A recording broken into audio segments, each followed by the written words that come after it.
Well, good morning, everyone. This is Lynette Rogers. Welcome to Momentum Mondays. We are super excited to get the call officially kicked off. Thanks for joining us today. I am going to bring to the line and introduce to some a phenomenal woman, someone who is known as a professional coach, a role model, mentor, leader, national speaker, vice president of human resources in corporate America, and many others. But she says that her most important titles are wife and mom. She has helped me and hundreds of women across the country become stronger and better. She is the host and the visionary of this call. Please welcome Ms. Jill Green. Are you out there? Yes, Lynette, thank you so much. And I want to say good morning, and good morning. Welcome, everyone, to Momentum Mondays. I am Jill Green, the host of this call that's designed to wake you up, shake you up, and take you up to new levels in your life, your career, your business, and your dreams.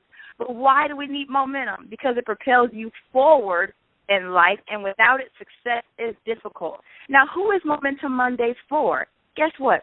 It is for everybody. If you are a domestic engineer, which means a stay-at-home parent, if you are a 9-to-5er, a career professional, an entrepreneur, traditional business owner, if you're in direct sales, in transition, in between jobs, in between blessings, reinventing yourself, pursuing careers, goals, or your dreams, man or woman, this broadcast was designed with you in mind. Before we get started, I'd love to introduce to you a few of my amazing co-hosts. And first up, I'd like to introduce to you Bishop Dickie Robbins. He is pastor of Life in Christ Cathedral of Faith Ministries, visionary of Emerge Leadership Conferences out of the Philadelphia area, all the way from Chester, Pennsylvania. Please say good morning to Bishop Dickie Robbins. Good morning, Bishop. Good morning, Jill Green. I am pumped and ready to go. I love it. And also for folks who, if you're interested in attending Bishop's conference, it's absolutely amazing. When we talk about momentum, you should go to things like this. Hit him up on Facebook. It's being hosted in September, and I think you will be truly blessed. Next up on the line, we have Miss Michelle Washington. She's the founder of Michelle Marie Fashion Agency, visionary of Women of More campaign. Please say good morning all the way from Newark, Delaware. Michelle Washington, good morning, Michelle. Good morning, Jill. Let's do this. I'm excited. Let's go. Woo! I love it. And also, one of our co-hosts who won't be with us this morning is the amazing Miss Anita Washington. She's the founder of Fort Wayne Girls Rock and Girl Rock Summer Camp, and she will be back with us next week. And, folks, you've already heard this other amazing woman on the line. She introduced me this morning. Her name is Miss Lynette Rogers. She's the owner of Virtually Yours, founder of Saving Our Youth, and author of #1 best-selling book, Mission Unstoppable, that she penned with Les Brown and George Fraser. Good morning, Lynette. Good morning, Jill Green, and good morning to all the Momentum Monday movers and shakers. And Lynette's all the way out of Detroit, Michigan, and I want to say thank you guys for joining us today. And, folks, to you, we're going to be here every single Monday morning to make sure that your Mondays will never be the same. If you're on Facebook right now, go to Momentum Monday Discussion Facebook group and ask to join. It is a private closed group, and we'd love to invite you in and so you can participate in the discussion. If you're on, go ahead and hashtag and post on Facebook, I'm on the call. Hashtag I'm on the call. That would be absolutely awesome. Now, if you're just joining us, folks, you actually joined us in the middle of an amazing, powerful series called The Power of Habit. We're talking about habits. Why? Because habits determine your destiny. Habits determine your success. And so we asked a question last week, well, how do you transform bad habits into good habits? We all have habits, right? Whether it's you bite your nails, or maybe you curse, right? Maybe you sometimes have a bad attitude. Maybe you're late to work all the time. Maybe you smoke. Maybe you have an eating habit that you like to change. There is something that we all have. Maybe you're a workaholic. There is a habit that we've had either now or at some point. And the question is, how do you transform that? Well, last week, Bishop Robbins introduced us to the D model, and that's the D model, which helps us transform our habits. So there were 4 Ds: desire, decide, discipline, and delight. Desire, you have to want to change, right? Decide, you have to make the decision. Well, how do you do that? Last week we talked about identifying the behavior, identifying the action needing to be taken, and identifying support to help you keep that decision going. But where we ended up last week, we ended up with discipline, and we didn't get to finish, so we're going to pick up on that today. How do I discipline a habit? We said you have to sacrifice and give up some things. We said get a support group to help you. But the last thing we said before we hung up was you have to reject the Egypt factor. You have to reject the Egypt factor. So, Bishop, talk to me about the Egypt factor. What exactly is that? Jill, the Egypt factor is that condition that people find themselves in when the pressure of where they are, that's in between their destination and the place they left, they start forgetting how bad it was in that place, and then there's a desire that emerges to go back. When Israel was in the wilderness and they couldn't find water or different circumstances would emerge, they began to say, we had it better in Egypt, so let's choose leaders and go back there. It is when that inordinate desire emerges inside of us to go back from the very same thing that we escaped from. That's the Egypt factor. All right, and so when you're talking about the Egypt factor, Bishop, you're saying Egypt is that place. It's the place that we all wanted to leave. It's the place that we stated is no longer the place we want to be. So Egypt is that bad habit, right? Now, we're talking about rejecting the Egypt factor because guess what? Everybody wants to leave Egypt, I would assume. Everyone wants to rid themselves of that bad habit, Bishop. But how do we reject the Egypt factor? How do we stay away from Egypt? Well, there are a couple of different keys. First of all, we need to be honest and remember the pain, remember the bondage, and we need to have a reality check when we start thinking that it was better in Egypt. So the pain, that thing that caused us to want to leave in the first place, the bondage, that thing that limited us in our progress, and then the scars that Egypt caused us. Every now and then we need somebody in our lives who will point out those scars and say, are you really going to go back to that? All right, so, and Lynette and Michelle, I'm going to ask you guys to help us with this, but let's break this down for a second. So Egypt represents that place we all said we wanted to leave, right? It's that habit. It's that thing. And so I'll just kind of start to talk about relationships. I don't know about any of you on the line this morning, but I found myself in relationships that just were not healthy for me. But I found myself, this relationship had become a habit. Hello, right? This relationship had become a habit. I was used to being in a relationship, and then the relationship became abusive. And at some point, I found that to be the Egypt, right? And I said it's time for me to transition and leave this place, you know?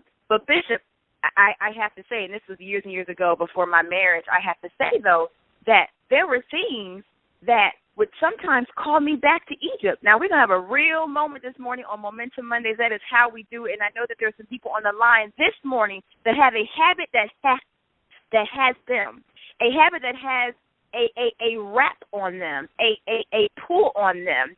And it's difficult for them to get away, Bishop. So, you know, when Egypt is calling you or has a hold on you, how do you get away? You said the first thing you have to remember. You have to recall the pain of Egypt. And last night we talked about you have to escape. Bishop, break down that moment, set that for a second, the fact that you have to escape from Egypt.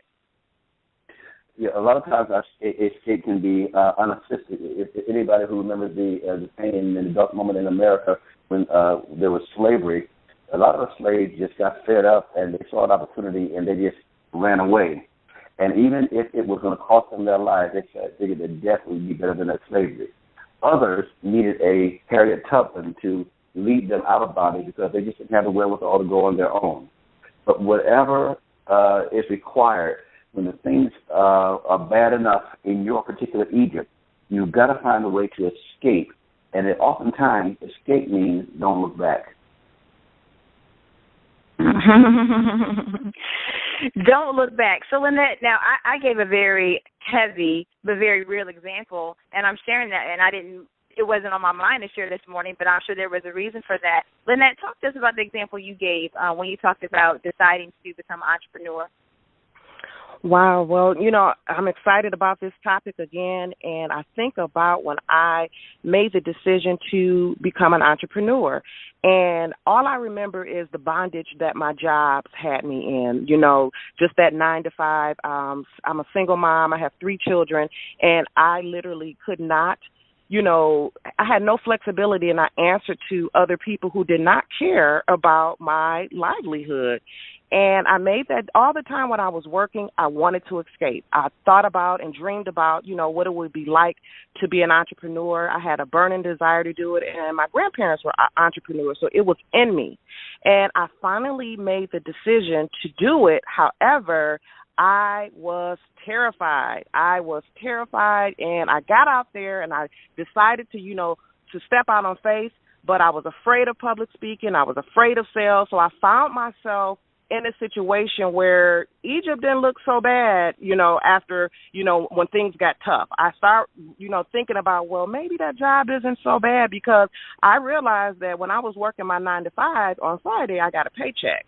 And as an entrepreneur, a closed mouth don't get fed. If I'm not working and I'm not, really doing the things that are necessary to make my business produce income, there's no paycheck at the end. So it really hit home to me when we decided to talk about this subject, because I know if there's any entrepreneurs out there, they can relate to the Egypt factor.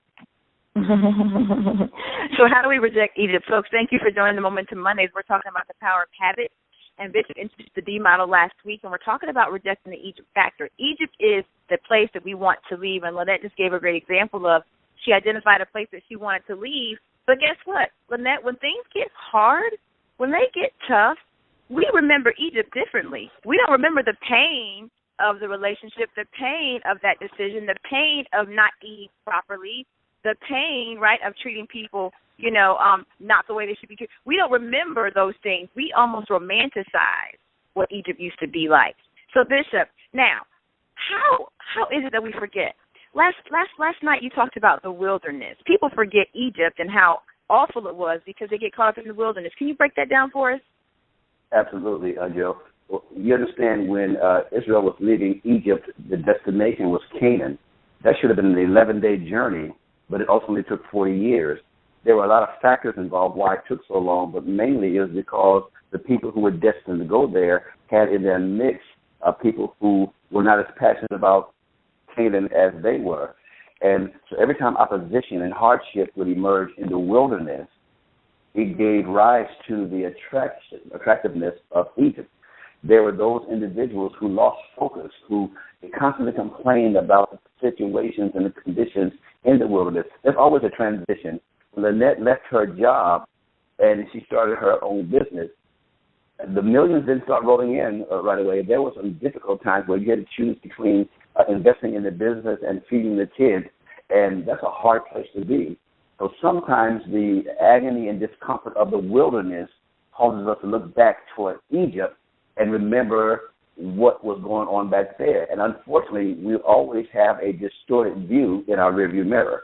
We don't remember actually the pain and the bondage that made Egypt a place to escape from.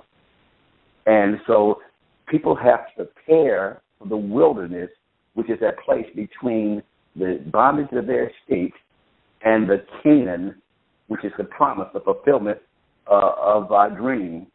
And the wilderness, unfortunately, can be prolonged if we make bad choices while we're in the wilderness. Okay, Bishop. Okay, hold on for a second. This is awesome. Okay.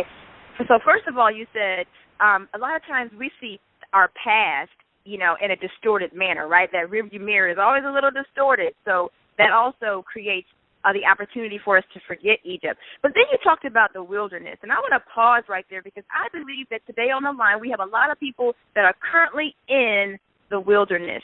It is that place in between, right, where you left, which is Egypt, and the goal, right, or the place you want to arrive, which is Canaan. So it's that in-between place. So if you're on the call today and you're in between, I want you to hashtag in our Facebook group, I'm in between. And in the wilderness, sometimes it's a place of loneliness. Sometimes it's a place of uncertainty, and sometimes it is a place where you don't quite see your results yet. So you find yourself in the wilderness, like they did. Like they left Egypt, which they thought was a good decision. Things became challenging because they couldn't quite see Canaan yet. And from loneliness to discouragement, uncertainty, they hadn't seen their results yet. So they started thinking about going back to Egypt. Now, Bishop, what you also said was that it took them longer. It was supposed to be an 11-day journey, but it took them longer because of the people they had with them. So I want to point this out, and Bishop, I want you to take it from here.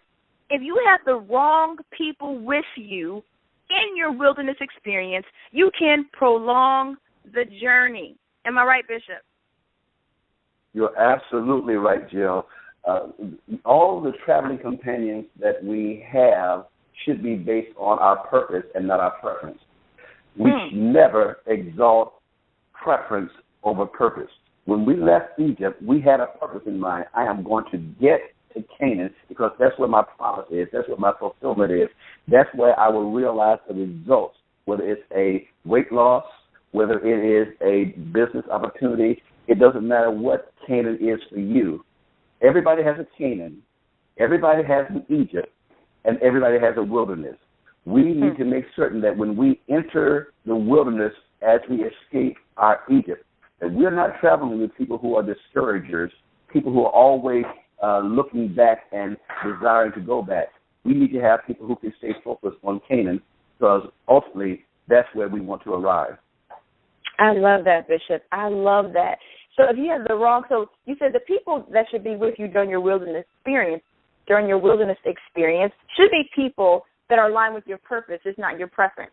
And so the people that we see in this story in the Bible talks about people that were complaining and murmuring, who had bad attitudes.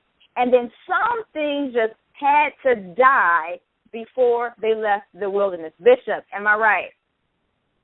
Absolutely. In fact, what God stated, that the journey would take 40 years because there were people who had rebelled against him and who had doubted him that were not going to get to the destination of Canaan.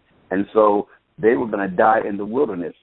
There are some people who are with us that we won't part with. There are some conditions and some habits that we have with us that we won't part with.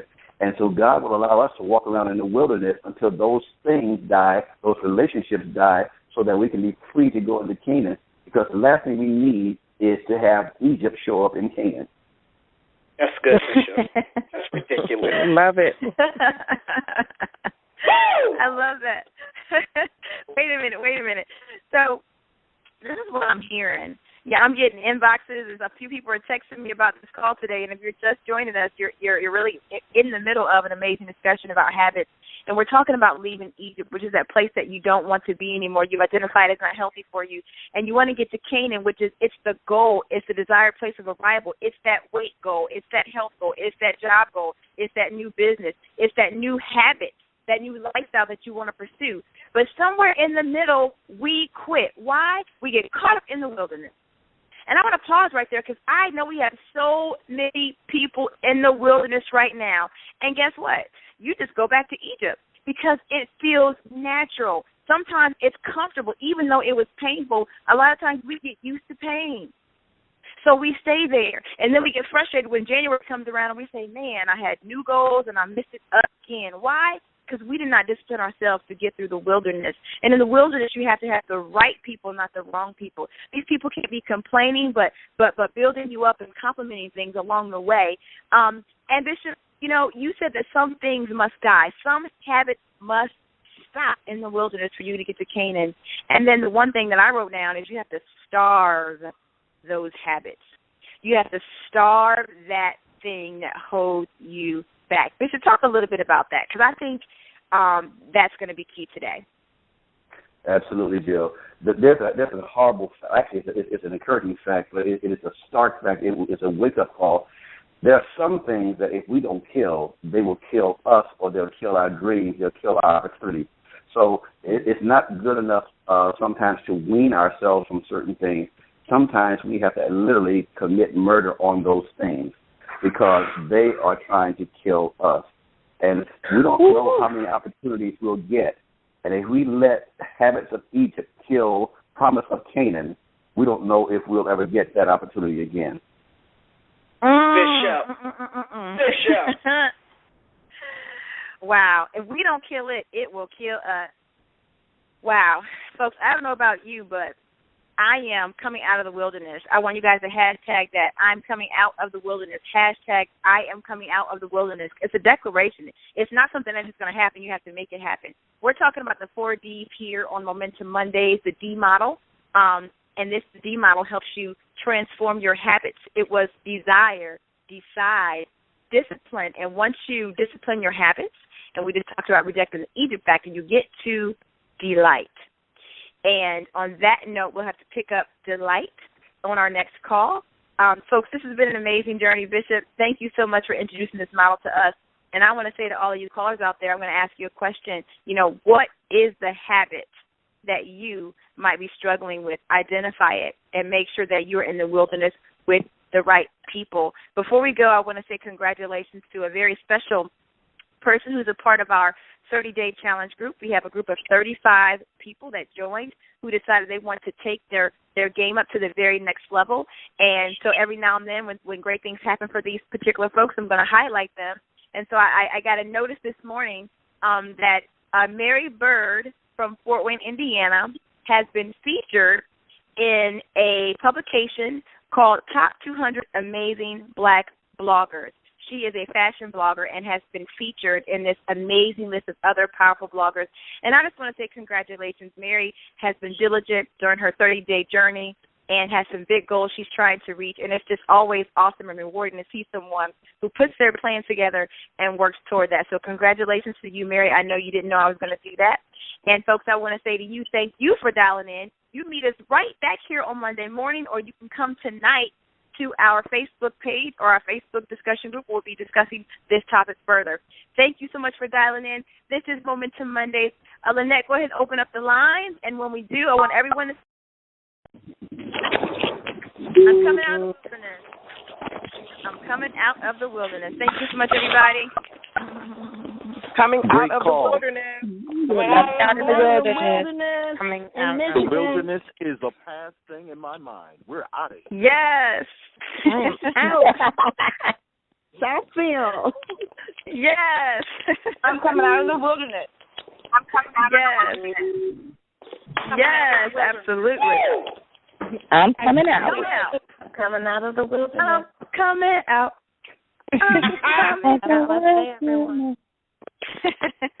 I'm coming out of the wilderness, everybody. Yes. Don't look back. Don't look back. Don't. I'm going to kill it so it doesn't kill me. You know that's right. And drop the dead weight. Absolutely, absolutely. All right. So for those of you who know, we normally pause the call and then we talk for another 10 minutes for our after call. So I see a lot of people have not hung up, so they're waiting on that. So Bishop, are you still with us? Bishop, yes, did we lose you? Okay. No, I'm here. Okay. So in the after call, for those of you who have not hung up, which is most of you, during this time, we continue our discussion, and you're able to actually chime in. So Lynette's going to mute the lines. However, you can star 6 and unmute yourself, and you can chime in or you can talk. There you go. So again, if you want to participate, all you have to do is hit star 6, and you can jump in, and we'll talk for maybe like 7 more minutes. Bishop, okay, this is really powerful. And I want to go back to what you said about if you don't kill it, it will kill you. Now let's talk about that, because doesn't it amazes me that studies show that so many people in this country start the year off with all these great ideas, these great goals, and these great dreams, right? 85% of Americans actually, they set New Year's resolutions. 85% set New Year's resolutions, 85%. Now, by the third week, only 10% are still pursuing those goals. That is amazing to me. Bishop, so talk to me about why we just cannot seem to come out of the wilderness. Part of it, is that people make New Year's resolutions without a commitment to a New Year revolution. Revolution is a change. That is, something has to change immediately in order for the resolution to become a resolve. And what people tend to do is put something down on paper. In many cases, they're not even committed enough to it to put it on paper. They state it. And I believe that demonstration beats proclamation every time. So if we proclaim that we're going to make a change, there should be some immediate demonstration of that intent. What's that first step that I need to take in order to make the resolution an actual revolution? All right. I mean, so it sounds so simple, but yet it's so difficult, right? You said that we don't make the commitment. Michelle, I want you to chime in on this a little bit. I don't know about you, Michelle, but I definitely have found myself in the wilderness and am in the wilderness, right? Because the wilderness is really just that place between where you start and where you finish, right? So I think at some point we all find ourselves in the wilderness. Michelle? Absolutely. I was just thinking when Bishop was talking how in the wilderness you do have people with you. You're not alone. You either have people that's going to agree with your sadness or you're going to have people that's going to push you out of or assist you with getting out of the wilderness. And that is huge. So it's important to do that. The other thing I realized, Jill, with this is that it's not the people or the circumstances that get you into the wilderness. A lot of time it's yourself. If we talk about coming from out of Egypt, it wasn't that they didn't see Moses' vision. It's not that they didn't believe that there was better. They got in their own way of getting into Canaan. And sometimes I know with me, being in, as you said earlier, I was in an abusive relationship and marriage that I got out of.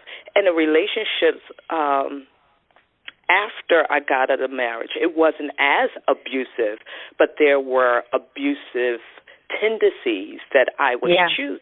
Now, a lot of times we say that we're choosing the wrong person, but it's not that we're choosing the wrong person. We're still making the bad choices. So I can't blame the men that I chose after the divorce. I had to blame myself. And the reason why that I chose those particular men is because I was still living in my bad habits. Now, I was out of Egypt, but I allow what was familiar, my default, to choose what I was aiming for. So my mouth was saying, I want this type of guy, and I'm not going to go back there. But my heart, my mind, my what I knew was still taking me to the same type of behavior, just in different forms. So a lot of us, or with me, I delayed my Canaan experience or encounter because I was still allowing my default to drive me. And like Bishop was saying, I may have had the fantasy of, thinking that my past was my past in the way that it was, but I really was lying to myself. And therefore, you got to stop right there because that's powerful. And so I want to, first of all, I want to open this up to anybody that's on the line. What's special about the after call is that you get to talk with us, right? So it's not just you hearing us, but you get to participate. So if there's anybody on the line who, I know some people can only listen, and that's fine. But if there's anybody on the line who wants to speak during this portion, hit *6 and unmute yourself, and you can contribute. Michelle, you said you had to stop lying to yourself, and I think that's key to come out of the wilderness. And I had to say that I had to choose the same thing, And Bishop, I think that's something that happens. We're not honest with ourselves when it comes to anything, right? You specifically spoke about the relationship, Michelle, and I found myself in that same place. I would choose what I saw, and then I would rationalize it. I'm telling you, I had more excuses than anybody, right, on why this might be happening, why that happened. I had great excuses for it, but I was lying to myself. Bishop, what can we do to continue to make sure that we're honest with ourselves about anything? I know that I have a lot of people who inbox me who are on a health journey. Their desired goal is to either have a healthier lifestyle or to lose weight. But for some reason, we find ourselves back in that place, where we're just not honest with ourselves on why we do certain things. Bishop, what are some of your thoughts? Well, I was thinking about the conversation I just heard with Michelle and with you. Part of the issue, Jill, is that we haven't decided which us we're going to feed.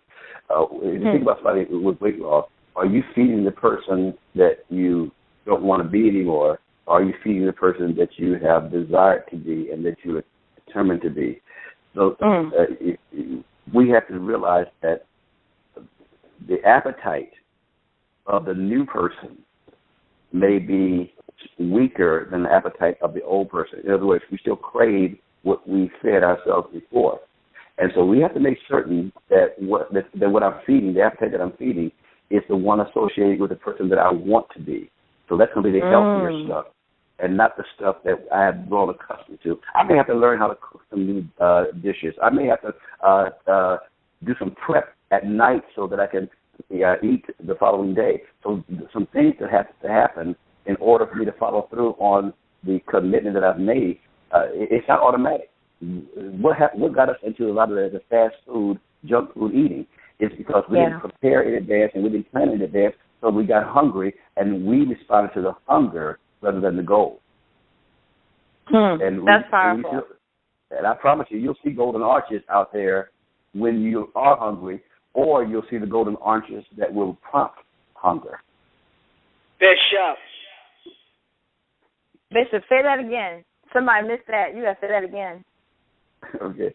I said sometimes because we know that this diet that we want to feed, the healthy diet, we have to prepare for that and plan for that. Sometimes prepping at night for the meal that's going to be consumed the following day. But sometimes because we don't do that, we wait until the hunger hits us, and then we get what's convenient. We see the golden arches, and we feed the hunger because we see the arches. Or the hunger could actually be inspired by the fact that we see the golden arches. So sometimes the thing that has trapped us in the past will prompt us to do the same thing in the present. That is so powerful. So who are you feeding is the question. I think we need to pick that up on Monday. Who are you feeding? Which person are you feeding? Because you're right, Bishop. We make that choice every time, we commit to an action. We're feeding somebody. We have just to decide who that person is going to continue to be. This is awesome. Now, we can talk about this for a whole another hour, but we won't be able to this morning. So do we have anybody who wants to participate? Awesome. Well, Bishop and Michelle. Yes. I just want to say one more thing, and that is that on our journey from Egypt to Canaan, we need to check our GPS and make sure that it's updated with the latest information, because a lot of us end up someplace other than where we want to be because the GPS that's guiding us is out of date. Bishop, slow down. Just slow down and say that again. Okay. On our journey from Egypt to Canaan, we have to check our GPS and make sure that it's up to date. And we may actually end up having to replace it, because if the information that is guiding our journey is out of date, they have put some new roads in, there's some roadblocks, there's some detours. If the GPS does not have all the updated information, we can find ourselves in a place in the wilderness where we're stuck because we are working on outdated information. That's good right there. Yeah. I'm putting that in my notes. Update your GPS. Which is really your thinking, right, Bishop? I mean, what you're really saying is, right? That's what you're saying, right? That's absolutely it. As a man thinketh in his heart, so is he. So if it's not your thoughts that will deter you, it's your thinking. Thinking is the process. Thoughts come. I mean, how many thoughts come through our minds in the course of a day? Probably thousands of them, but we don't act on all of them. So it's not the thoughts that get us off track. It is the thinking. When we take a thought and we decide to embrace it, when we analyze it and decide how much weight we'll give it, what process do we use to determine whether a thought is good and healthy or whether it's toxic and dangerous? It's the thinking process, not the thought itself. That's good.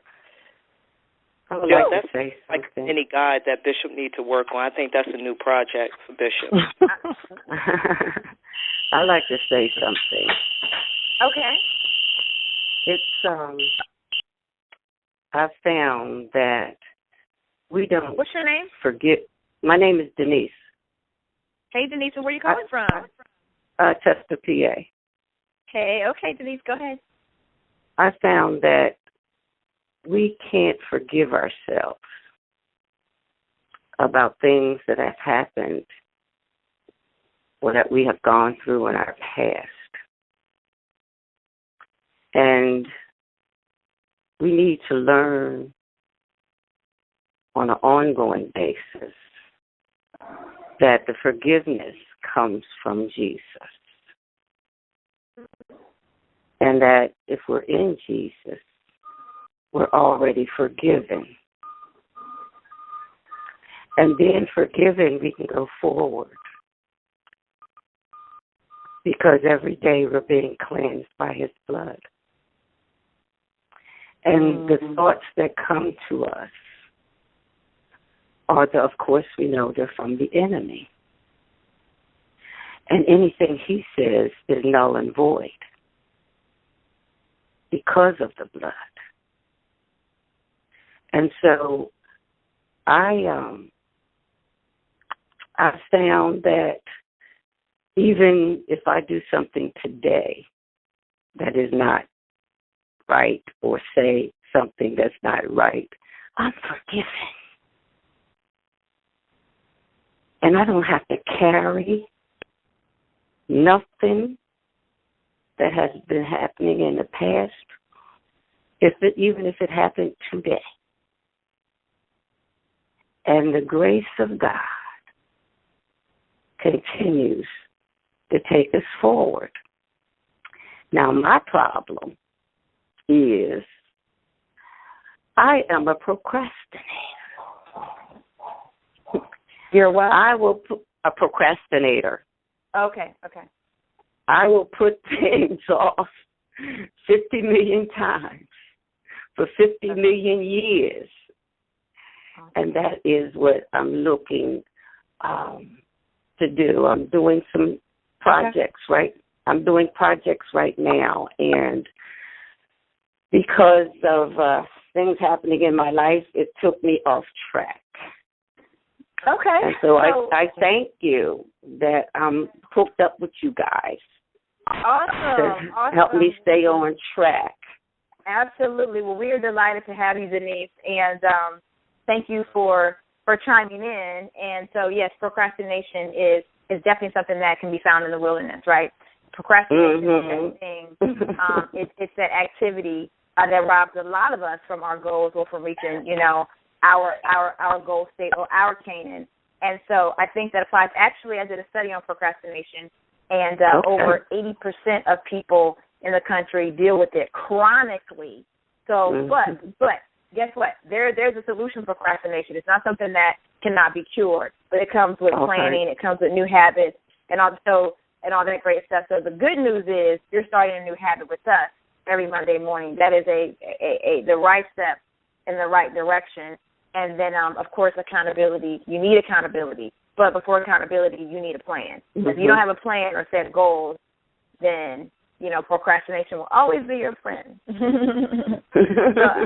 we appreciate you sharing. And, folks, we want to thank you guys for hanging out with us here on Momentum Mondays in the after call. It's amazing that we have almost as many people in the after call as doing the regular call. I've even seen some people dial in on the after call that worked on the first call. So this means that you guys find the time valuable.